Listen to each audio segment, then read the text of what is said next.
Minsan sa kabilang dako naman, 200 delegado ang dumalo sa 5th Development Partners Forum po ng Bangsamoro Planning and Development Authority dyan po sa lungsod po ng Davao. Nariyan si Bombosay Olis nagulat.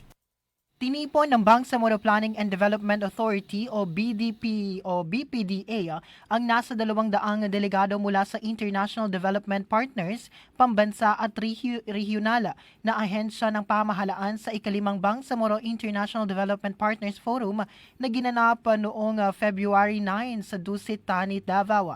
Layo ng forum na pagtibayin ng koordinasyon sa pagitan ng Bangsamoro Autonomous Region ni Muslim Mindanao at mga development partners upang matiyak na nakalinya ang mga programa at pondo sa mga prioridad na nakapaloob sa Second Bangsamoro Development Plan 2023 to 2028 midterm update.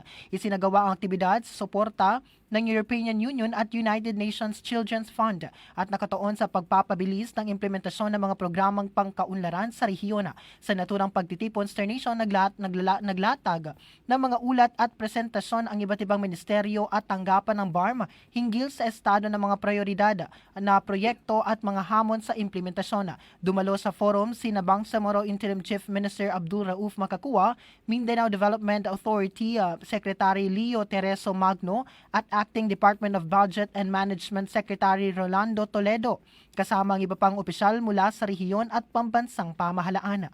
At yan ang aking report mula dito sa Bangsamoro Region. Ako, si Bombosay Olis, and this is Bombo Radio Philippines, the #1 and most trusted source of news and information. Basta Radio, Bombo!